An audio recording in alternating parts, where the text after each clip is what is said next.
One of the great things that Jesus did was to make two into one. ಒಂದು ಅದ್ಭುತ ಕಾರ್ಯ ಯೇಸು ಸ್ವಾಮಿ ಮಾಡಿದ್ದು ನಾವು ನೋಡ್ತೀವಿ, ಎರಡನ್ನ ಒಂದನ್ನಾಗಿ ಸೇರಿಸಿದ್ದು. It says here in Ephesians 2 verse 14. 2:14 ಹೀಗೆ ಹೇಳುತ್ತೆ, Jesus himself is our peace. ಯೇಸು ಸ್ವಾಮಿಯೇ ನಮ್ಮ ಸಮಾಧಾನ ಕರ್ತೃವಾಗಿದ್ದ. And he made two groups into one, breaking down the dividing wall. ಅಲ್ಲಿ ಇದ್ದಂತ ಒಂದು ಅಡ್ಡಗೋಡೆಯನ್ನ ಮುರಿದು ಹಾಕಿ ಎರಡು ಗುಂಪುಗಳನ್ನ ಒಂದು ಮಾಡಿದ್ದಾನೆ. You know that you are meeting separately here. ನಿಮಗೆ ಗೊತ್ತಿದೆ, ಇಲ್ಲಿ ಎರಡು ಗುಂಪುಗಳಾಗಿ ಸೇರಿ ಬರ್ತಾ ಇದ್ರಿ ಮೊದಲು. But God has done a work in bringing you together. ಇಲ್ಲಿ ದೇವರು ತನ್ನ ಕಾರ್ಯವನ್ನ ಮಾಡಿ ಆ ಎರಡು ಗುಂಪನ್ನ ಒಂದಾಗಿ ತಂದಿದ್ದಾರೆ. Like it says here, he's broken down the barrier of the dividing wall. ಈ ಒಂದು ಅಡ್ಡಗೋಡೆ ಅಂತ ಇದ್ದಂಥದ್ದನ್ನ ಮುರಿದು ಹಾಕಿ ಕೆಡವಿ ಹಾಕಿ ಒಂದಾಗಿ ಮಾಡಿದ್ದಾರೆ ಅಂತ ಇಲ್ಲಿ ವಾಕ್ಯ ಹೇಳುತ್ತೆ. And the purpose is, in the last part of verse 15, that he can make the two into one new man, establishing peace. ಇಲ್ಲಿ ಮುಖ್ಯ ಉದ್ದೇಶ ಏನು ಅಂದ್ರೆ, ಆತನು ಸಮಾಧಾನ ಮಾಡುವವನಾಗಿ ಉಭಯರನ್ನು ತನ್ನಲ್ಲಿ ಒಬ್ಬ ನೂತನ ಪುರುಷನನ್ನಾಗಿ ನಿರ್ಮಿಸಿದ್ದಾನೆ ಅಂತ. And verse 16, to bring both together into one body. ಇಲ್ಲಿ ಉಭಯರನ್ನು ಒಂದೇ ದೇಹವನ್ನಾಗಿ ಮಾಡಬೇಕು ಅಂತ ಈ ಕಾರ್ಯವನ್ನು ಮಾಡಿದ್ದಾರೆ. Now it's not easy to make two people into one. ಇದು ಸುಲಭವಾದ ಕಾರ್ಯವಲ್ಲ, ಇಬ್ಬರು ವ್ಯಕ್ತಿಗಳನ್ನು ಒಂದಾಗಿ ಮಾಡುವಂತದ್ದು. Think of a marriage. ಮದುವೆಯ ಬಗ್ಗೆ ಯೋಚನೆ ಮಾಡಿ. Many of you are married. ಬಹಳಷ್ಟು ಜನ ಮದುವೆ ಆಗಿದ್ದೀರಾ ಇಲ್ಲಿ. And you can testify that, you can understand this. ನಿಮಗೆ ಅರ್ಥ ಆಗುತ್ತೆ ಇದು. That one man and one woman who grew up in different homes. ಒಬ್ಬ ಪುರುಷ ಒಬ್ಬ ಮಹಿಳೆ ಪ್ರತ್ಯೇಕವಾದ ಕುಟುಂಬಗಳಲ್ಲಿ ಬೆಳೆದಂಥವರು. And on the wedding day they become one. ಮದುವೆ ದಿವಸ ಅವರಿಬ್ರು ಒಂದಾಗ್ತಾರೆ. But does it mean that they live peacefully from that day in their home? ಅದರ ಅರ್ಥ ಮೊದಲನೇ ದಿವಸದಿಂದ ಸಮಾಧಾನವಾಗಿರ್ತಾರೆ ಅಂತಾನ? You who are married, tell me. ನೀವು ಮದುವೆ ಆಗಿರೋರು ನೀವೇ ಹೇಳಿ. No. ಇಲ್ಲ. There are conflicts and arguments all the time. ಗೊಂದಲ ಅಥವಾ ವಾಗ್ವಾದಗಳು ಯಾವಾಗಲೂ ಇರುತ್ತೆ ಅಲ್ಲಿ. That is true in every married life. ಎಲ್ಲ ಮದುವೆಯ ಜೀವಿತದಲ್ಲಿ ಇದು ಸತ್ಯ. They live in the same home, but they can't become one. ಅವರು ಒಂದೇ ಮನೆಯಲ್ಲಿದ್ರೂ ಒಂದಾಗಲು ಸುಲಭ ಅಲ್ಲ. It's very difficult to become one. ಒಂದಾಗುವಂಥದ್ದು ಬಹಳ ಕಷ್ಟವಾದ ಕಾರ್ಯ. But here it says, ಇಲ್ಲಿ ಹೇಳುತ್ತೆ that it's because there's a enmity in our flesh. ಇಲ್ಲಿ ನಮ್ಮ ಮಾಂಸದಲ್ಲಿ ಆ ಹಾಗೆ ದ್ವೇಷ ಇದೆ. It says that in verse 15, there is an enmity in our flesh. ಇಲ್ಲಿ 15ರಲ್ಲಿ ವಚನದಲ್ಲಿ ಹೇಳುತ್ತೆ, ದ್ವೇಷವನ್ನು ಮುಗಿಸಿ ಅಂತ. When a man and woman get married, ಒಬ್ಬ ಗಂಡು ಹೆಣ್ಣು ಮದುವೆ ಆದಾಗ, both have a sinful flesh. ಇಬ್ಬರಿಗೂ ಈ ಪಾಪಮಯವಾದ ಶರೀರವಿದೆ. And in that sinful flesh there is an enmity towards other people. ಆ ಪಾಪಕರವಾದ ಮಾಂಸದಲ್ಲಿ ಅವು ಇನ್ನೊಬ್ಬ ವ್ಯಕ್ತಿಯ ವಿರುದ್ಧವಾಗಿ ದ್ವೇಷ ಅನ್ನೋದಿರುತ್ತೆ. And the other person, both have it. ಇಬ್ಬರಲ್ಲೂ ಇರುತ್ತೆ ಅದರ. And then they become husband and wife, and that's why there's conflict. ಮತ್ತೆ ಅವರಿಬ್ಬರು ಗಂಡ ಹೆಂಡತಿ ಆಗ್ತಾರೆ, ಮತ್ತೆ ಅಲ್ಲಿ ಗೊಂದಲ ಅಥವಾ ವಾಗ್ವಾದ ಬರುತ್ತೆ. When Jesus came, ಯೇಸು ಸ್ವಾಮಿ ಬಂದಾಗ, there was a group called the Jews, into the nation of Israel, into which he came. Israel ದೇಶವಾದ ಯಹೂದ್ಯರಿದ್ದರು. And all the Israelites felt there are two groups of people in the world. ಎಲ್ಲ ಒಬ್ಬ ಇಸ್ರಾಯೇಲ್ಯರು ಲೋಕದಲ್ಲಿ ಎರಡು ವಿಧವಾದ ಪಂಗಡಗಳಿದೆ ಅಂತ ಯೋಚನೆ ಮಾಡಿ. Just like here in Hubli. ಇಲ್ಲಿ ಹುಬ್ಳಿನಲ್ಲಿದ್ದ ಹಾಗೆ. The Israelites felt we are one group, all the rest of the world is another group. ಇಸ್ರಾಯೇಲರು ಯೋಚನೆ ಮಾಡಿದ್ರು, ನಾವು ಒಂದು ಪಂಗಡ, ಮತ್ತೆ ಲೋಕದಲ್ಲಿ ಇರುವಂತವರು ಇತರರು ಎಲ್ಲರೂ ಒಂದು ಪಂಗಡ ಅಂತ. They were called in verse 11 the Gentiles. ಅವರು ಅನ್ಯರು ಅಂತ ಕರೆದ್ರು. That's written in verse 11. 11ನೇ ವಚನದಲ್ಲಿ ಅದು ಬರೆಯಲ್ಪಟ್ಟಿದೆ. There were the Jews and then the Gentiles. ಇಲ್ಲಿ ಯಹೂದ್ಯರು ಮತ್ತು ಅನ್ಯರು. But Jesus reconciled them both, verse 16, in one body. ಇಲ್ಲಿ 16ನೇ ವಚನದಲ್ಲಿ ನಾವು ನೋಡ್ತೀವಿ ಯೇಸು ಸ್ವಾಮಿ ಅವರನ್ನ ಒಂದು ದೇಹವಾಗಿ ಒಂದು ಮಾಡಿದನು ಅಂತ. Even in India, because of the different caste systems, there is the upper caste and lower caste. Bharat ದೇಶದಲ್ಲಿ ಕೂಡ ನಾವು ನೋಡ್ತೀವಿ ಒಂದು ಉತ್ತಮ ಜಾತಿ ಅಂದ ಕೀಳು ಜಾತಿ ಅಂತ ಬೇರೆ ಬೇರೆ ಇದೆ. They never mingle. ಅವರು ಒಂದಾಗಿ ಸೇರಿ ಬರೋದಿಲ್ಲ. And if somebody from this caste marries somebody from that caste, ಒಂದು higher caste marries lower caste. ಒಬ್ಬ ಉತ್ತಮ ಜಾತಿಯವನು ಕೀಳು ಜಾತಿಯವ್ರನ್ನ ಮದುವೆ ಆದ್ರೆ, you read in the paper, some relative will go and kill them. ಇಲ್ಲಿ ನೀವು ಪತ್ರಿಕೆಗಳಲ್ಲಿ ಓದ್ತೀರಾ, ಯಾರೋ ಒಬ್ಬ ಬಂದು ಹೋಗಿ ಅವ್ರನ್ನ ಸಾಯಿಸ್ಬಿಡ್ತಾರೆ. I read about that regularly in the papers. ಅದನ್ನ ನಾವು ದಿನಪತ್ರಿಕೆಗಳಲ್ಲಿ ಯಾವಾಗಲೂ ಓದ್ತೀವಿ. Because there is an enmity towards somebody who belongs to another group. ಯಾಕೆ ಅಂದ್ರೆ ಆ ಒಂದು ಶರೀರದಲ್ಲಿ ನಮಗೆ ದ್ವೇಷ ಇದೆ ಬೇರೆ ಪಂಗಡಕ್ಕೆ ಸೇರಿದವರ ವಿರುದ್ಧವಾಗಿ. And that can also be in language, that we like people who speak the same language.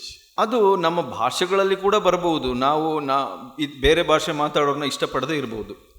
And one of the great things that Jesus did was to make these completely opposite people into one. ಇಲ್ಲಿ ಯೇಸು ಸ್ವಾಮಿ ಮಾಡಿದ ಬಹಳ ಅದ್ಭುತವಾದ ಕಾರ್ಯ ಅಂದ್ರೆ ಈ ಎರಡು ಪಂಗಡಗಳನ್ನ ಒಂದು ಮಾಡಿದ್ದು. So when Jesus stretched out his hand on the cross, he was bringing these two groups into one. ಅಲ್ಲಿ ಶಿಲುಬೆ ಮೇಲೆ ಯೇಸು ಸ್ವಾಮಿ ತನ್ನ ಕೈಗಳನ್ನು ಅಗಲ ಮಾಡಿದಾಗ ಅವರು ಈ ಎರಡು ಗುಂಪುಗಳನ್ನ ಒಂದಾಗಿ ತೆಗೆದುಕೊಂಡು ಬರ್ತಾ ಇದ್ದಾರೆ. That was possible only on the cross. ಅದು ಶಿಲುಬೆ ಮೇಲೆ ಮಾತ್ರ ಸಾಧ್ಯವಾದ ಕಾರ್ಯ. That's what it says in verse 16. 16ನೇ ವಚನದಲ್ಲಿ ಅದೇ ಹೇಳ್ತಾ ಇದೆ. He reconciled them both in one body to God through the cross. ಆ ಶಿಲುಬೆಯ ಮೂಲಕ ಉಭಯರನ್ನು ಒಂದೇ ದೇಹವಾಗಿ ದೇವರೊಂದಿಗೆ ಸಮಾಧಾನ ಪಡಿಸಿದ್ದಾನೆ. Only on the cross, it says in that verse, you can put to death that enmity in the flesh.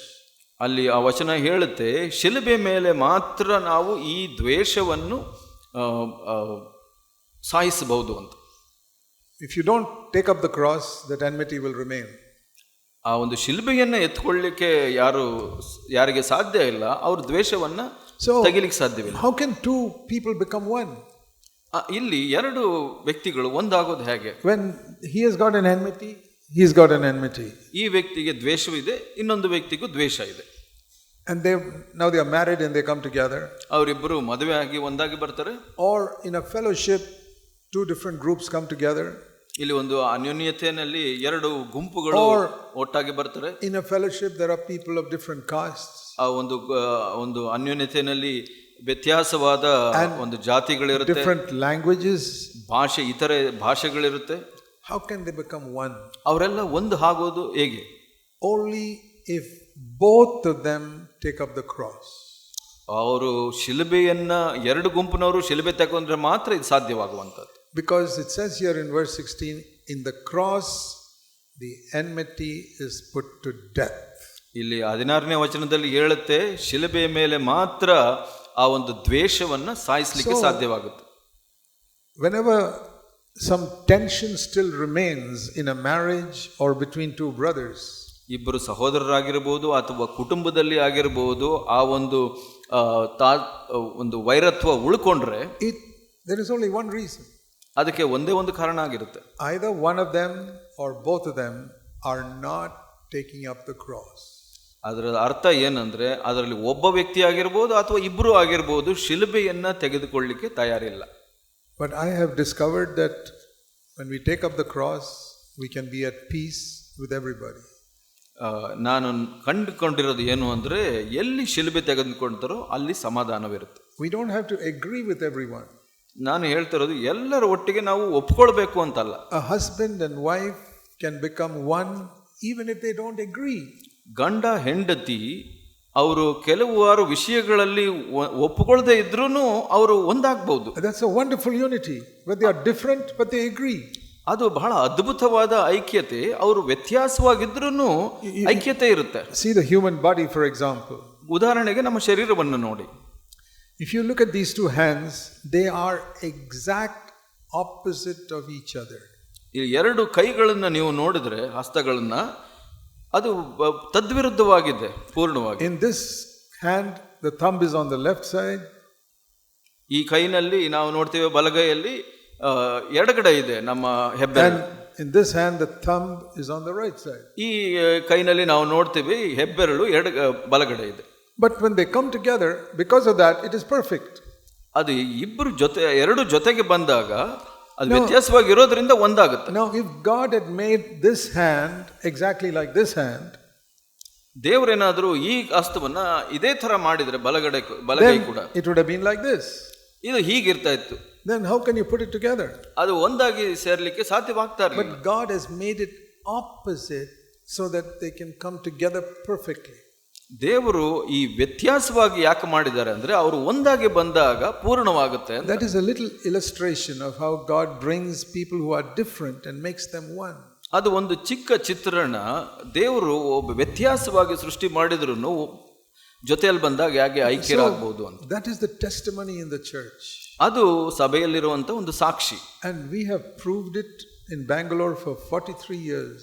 Bengaluru ಸಭೆಯಲ್ಲಿ ನಾವು 43 ವರ್ಷಗಳ ಕಾಲ ಇದನ್ನ ಸಿದ್ಧಪಡಿಸಿದ್ದೀವಿ. People who are completely different from each other. ಜನರು ಇನ್ನೊಬ್ಬರಿಗಿಂತ ಬಹಳ ವ್ಯತ್ಯಾಸವಾಗಿದ್ರೂ ಪರವಾಗಿಲ್ಲ. Kannadigas, ಕನ್ನಡದವರು ಇರಬಹುದು, Telugu people, ತೆಲುಗುನವರು ಇರಬಹುದು, ತಮಿಳ್ನವರು, ಮಲಯಾಳಿಗಳು, Anglo Indians, Hindi speaking, Hindi ಮಾತಾಡುವಂತವರು, and highly educated, ಬಹಳ ವಿದ್ಯಾವಂತರು, and those who have not even finished school, ಅನಕ್ಷರಸ್ಥರು, ಶಾಲೆ ಕೂಡ ಹೋಗದೇ ಇರೋರು. But we have become one. ನಾವೆಲ್ಲ ಒಂದಾಗಿದ್ದೇವೆ. Not because we agree on everything. ಇದೆಲ್ಲ ನಾವು ಎಲ್ಲ ವಿಷಯಗಳಲ್ಲಿ ಒಂದಾಗಿ ಒಪ್ಕೊಂತೀವಿ ಅದರಿಂದ ಅಲ್ಲ. But because even though we are different, we have one common interest, that we love Jesus Christ. ನಾವು ಎಲ್ಲರಿಗೂ ವ್ಯತ್ಯಾಸವಾದ ಆಸಕ್ತಿಗಳಿದ್ರೂ ನಾವು ಒಂದನ್ನ ನಂಬ್ತೀವಿ, ಯೇಸು ಸ್ವಾಮಿಯನ್ನ ಶಿಲುಬೆಯನ್ನು ನಂಬ್ತೀವಿ. As we come closer to Christ, we come closer to each other. ನಾವು ಕ್ರಿಸ್ತನ ಬಳಿ ಬರುವಾಗ ನಾವು ಒಬ್ರಿಗೊಬ್ರು ಒಂದಾಗ್ತೀವಿ. It's like you look at the bicycle wheel. ಒಂದು ಸೈಕಲ್ ಚಕ್ರವನ್ನು ನೋಡಿ. There are many spokes in that wheel. ಅದರಲ್ಲಿ ಬಹಳಷ್ಟು ಕಂಬಿ ಅಥವಾ ತಂತಿಗಳಿರುತ್ತೆ. They're all far from each other. ಅದು ಒಂದಕ್ಕಿಂತ ಒಂದು ಬಹಳ ದೂರ ಇರುತ್ತೆ. But as these spokes comes towards the center, they come very close to each other also. ಆ ಎಲ್ಲ ಕಂಬಿಗಳು ಮಧ್ಯಕ್ಕೆ ಬರುವಾಗ ಒಂದಕ್ಕೆ ಒಂದು ಹತ್ತಿರವಾಗುತ್ತೆ. That's an illustration of unity in the church. ಸಭೆಯಲ್ಲಿರುವಂತಹ ಐಕ್ಯತೆಗೆ ಇದು ಒಂದು ಚಿತ್ರಣ. We are all so far from each other initially. ಪ್ರಾರಂಭದಲ್ಲಿ ನಾವು ಎಲ್ಲರೂ ಪ್ರತ್ಯೇಕವಾಗಿರ್ತೇವೆ. Like the rim of the cycle wheel. ಆ ಸೈಕಲ್ ಒಳಗಿನ ಆ rim. But as they come closer to Christ in the center, they come close to each other. ಅಲ್ಲಿಂದ ನಾವು ಮಧ್ಯಕ್ಕೆ ಕ್ರಿಸ್ತನ ಬಳಿ ಬರುವಾಗ ಒಂದಾಗ್ತೀವಿ. But if one of those spokes do not come close, then it will be far away from the other one. ಆ ಒಂದು ಕಂಬಿ ಮಧ್ಯ ಬರೋದಕ್ಕೆ ಪ್ರಯತ್ನ ಮಾಡಿಲ್ಲ ಅಂದ್ರೆ ದೂರವಾಗ್ಬಿಡುತ್ತೆ. It's very important to manifest that unity in our church. ಸಭೆಯಲ್ಲಿ ಈ ಒಂದು ಐಕ್ಯತೆಯನ್ನ ತೋರಿಸುವಂತದ್ದು ಬಹಳ ಮುಖ್ಯವಾದದ್ದು. And if you have holiness and purity without unity, that's a deception. ಒಂದು ಆ ಪವಿತ್ರತೆ, ಪರಿಶುದ್ಧತೆ, ಇದು ನಿಮಗೆ ಈ ಒಂದು ಐಕ್ಯತೆ ಇಲ್ಲದೆ ಇರೋದಾದ್ರೆ ಅದು ಮೋಸವಾಗುತ್ತೆ. But nobody likes this. The Jews did not like this message when Jesus came with that. ಯೇಸು ಸ್ವಾಮಿ ಈ ಒಂದು ಸಂದೇಶವನ್ನು ತಂದಾಗ ಈ ಯಹೂದ್ಯರು ಅದನ್ನು ಇಷ್ಟಪಡಲಿಲ್ಲ. That is why when the apostle Paul preached this message that we are to become one, ಅದೇ ಅಪೊಸ್ತಲ ಪೌಲನು ಈ ಒಂದು ಸಂದೇಶವನ್ನು ಸಾರಿದಾಗ ನಾವು ಐಕ್ಯರಾಗಬೇಕು ಅಂತ, the Jewish people very often in many places stoned him and put him in prison. ಯಹೂದ್ಯರು ಆತನಿಗೆ ಕಲ್ಲನ್ನು ಎಸೆದರು, ಸೆರೆಯಲ್ಲೇ ಹಾಕಿದರು. They said, don't come and preach that we should become one. ನೀನು ಬಂದು ಇದನ್ನೆಲ್ಲ ಸಾರಬೇಡ, ನಾವೆಲ್ಲ ಒಂದಾಗಬೇಕು ಅನ್ನುವಂಥದ್ದು ಅಂತ. We want to be ourselves. ನಾವು ನಾವಾಗೇ ಇರಬೇಕು. And Jesus came to destroy that enmity. ಆ ಒಂದು ಶತ್ರುತ್ವವನ್ನ ನಾಶ ಮಾಡಲಿಕ್ಕೆ ಯೇಸು ಸ್ವಾಮಿ ಬಂದರು. And that is why the first thing he did was make a new man. ಅದಕ್ಕಾಗಿ ಯೇಸು ಸ್ವಾಮಿ ಮೊದಲು ಮಾಡಿದಂಥ ಕಾರ್ಯ ಹೊಸ ನೂತನ ಮನುಷ್ಯನನ್ನು ಸೃಷ್ಟಿ ಮಾಡುವಂಥದ್ದು. It says here in Ephesians chapter 2, ಎಫೆಸಿಯ 2ರಲ್ಲಿ ಹೀಗೆ ಹೇಳುತ್ತೆ, that he made, verse 15 last part, he made the two into one new man. ಈ ಉಭಯರನ್ನು ಇಬ್ಬರನ್ನು ಒಬ್ಬ ನೂತನ ಪುರುಷನನ್ನಾಗಿ ಮಾಡಿದನು. Verse 15. 15ನೇ ವಚನದಲ್ಲಿ. So the old man was buried and put to death. ಆ ಹಳೆಯ ಮನುಷ್ಯನನ್ನ ಸಾಯಿಸಿ ಉಣಲ್ಪಟ್ಟನು. By old man mean the old way of thinking. ಹಳೆಯ ಮನುಷ್ಯ ಅಂದ್ರೆ, ಹಳೆಯ ಪುರುಷ ಅಂದ್ರೆ ಹಳೆಯದಾಗಿ ಯೋಚನೆ ಮಾಡುವಂಥದ್ದು. I belong to this caste. ನಾನು ಈ ಜಾತಿಗೆ ಸೇರಿದವನು. Or I speak this language. ನಾನು ಈ ಭಾಷೆ ಮಾತಾಡುವವನು. Or I am so educated. ನಾನು ಬಹಳ ವಿದ್ಯಾವಂತನು. That is all the way the old man is thinking. ಆ ಒಂದು ಹಳೆಯ ಪುರುಷ ಯೋಚನೆ ಮಾಡುವಂತ ರೀತಿ ಅದು. But the new man, ಆದರೆ ಹೊಸ ಮನುಷ್ಯ, he says, I love Jesus Christ. ಯೇಸು ಸ್ವಾಮಿಯನ್ನು ನಾನು ಪ್ರೀತಿಸ್ತೇನೆ. And the other person says, I love Jesus Christ. ಹಾಗೇನೆ ಇನ್ನೊಬ್ಬ ವ್ಯಕ್ತಿ ಕೂಡ ನಾನು ಯೇಸು ಸ್ವಾಮಿಯನ್ನ ಪ್ರೀತಿಸ್ತೇನೆ. Then it doesn't, our education, language, cultures, caste makes no difference. ಆ ಸಮಯದಲ್ಲಿ ನಾವು ನಮ್ಮ ವಿದ್ಯಾಭ್ಯಾಸ, ನಮ್ಮ ಸಂಸ್ಕೃತಿ, ನಮ್ಮ ಇತರ ವಿಷಯಗಳು ಮುಖ್ಯವಾಗೋದಿಲ್ಲ. See Colossians chapter 3. ಕೊಲೊಸ್ಸೆ 3ನೇ ಅಧ್ಯಾಯದಲ್ಲಿ ನಾವು ನೋಡೋಣ. It says in verse 9, 9ನೇ ವಚನ ಹೀಗೆ ಹೇಳುತ್ತೆ, middle, you have put aside the old man with its evil practices. So ಇಲ್ಲಿ ಹಳೆಯ ಪೂರ್ವ ಸ್ವಭಾವವನ್ನು ನೀವು ಬಿಟ್ಟು ಬಿಡಿರಿ ಅಂತ ಹೇಳಿ. And you have put on a new man, verse 10. 10ನೇ ವಚನದಲ್ಲಿ ಹೇಳುತ್ತೆ, ನೂತನ ಸ್ವಭಾವವನ್ನು ಧರಿಸಿಕೊಳ್ಳಿರಿ. Which is renewed according to the image of Jesus Christ who made us. ಇಲ್ಲಿ ಪ್ರತಿ ದಿವಸ ನಾವು ನೂತನ ಸ್ವಭಾವ ಯೇಸು ಕ್ರಿಸ್ತನ ಹಾಗೆ ಆಗುವಂತದ್ದು ಅಂತ ಹೇಳಿ. And when we are made new like this, ಹೀಗೆ ನಾವು ನೂತನ ಸೃಷ್ಟಿಯಾದಾಗ, verse 11, 11ನೇ ವಚನದಲ್ಲಿ, there's no difference between Greek and Jew, circumcised, uncircumcised, barbarian, Scythian, slave or free man. Christ is everything. ಇಲ್ಲಿ 11ನೇ ವಚನದಲ್ಲಿ ಹೇಳುತ್ತೆ, ಗ್ರೀಕನು ಯಹೂದ್ಯನು ಎಂಬ ಭೇದವಿಲ್ಲ, ಸುನ್ನತಿ ಮಾಡಿಸಿಕೊಳ್ಳದವನು ಮತ್ತು ಮ್ಲೇಚ್ಛನು ಎಂತ ಹೆಸರುಗಳಿಲ್ಲ, ಆಳು ಒಡೆಯ ಎಂಬ ವ್ಯತ್ಯಾಸವಿರೋದಿಲ್ಲ ಅಂತ. I praise God that I have experienced this in my life. ನಾನು ಇದನ್ನ ಅನುಭವಿಸಿದ್ದಕ್ಕಾಗಿ ದೇವರಿಗೆ ಸ್ತೋತ್ರ ಹೇಳ್ತೀನಿ. With people of completely different language, ಪೂರ್ಣ ಭಾಷೆ ವ್ಯತ್ಯಾಸ ಇರುವಂತವರು, completely different education level, ವಿದ್ಯಾಭ್ಯಾಸದಲ್ಲಿ ಪೂರ್ಣ ವ್ಯತ್ಯಾಸವಿರುವಂತವರು, completely different social level or caste or anything. ಅವರು ಜೀವಿತದಲ್ಲಿ ವ್ಯತ್ಯಾಸವಿರುವಂತವರು, ಇತರ ವಿಷಯದಲ್ಲಿ ವ್ಯತ್ಯಾಸ ಇರುವಂತವರು ಕೂಡ